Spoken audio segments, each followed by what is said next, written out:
మనం అత్యధికమైన సీట్లు సంపాదించుకుంటాం. అలానే మన జిల్లాలో 63 మండలాలు, 63 మండలాల్లో ఒక మండలంలో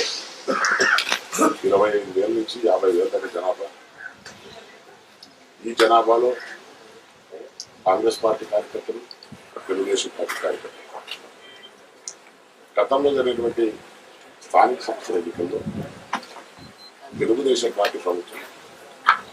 తెలుగుదేశం పార్టీ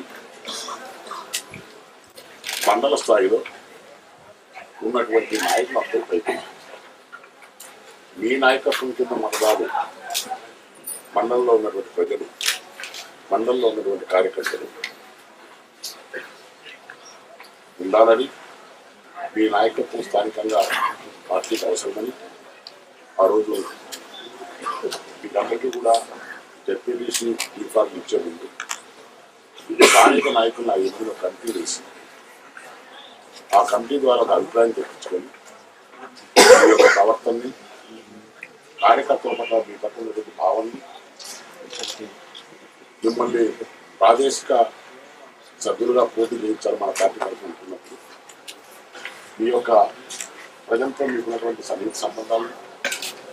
అన్నింటినీ దృష్టిలో ఉంచుకొని స్థానిక నాయకులు,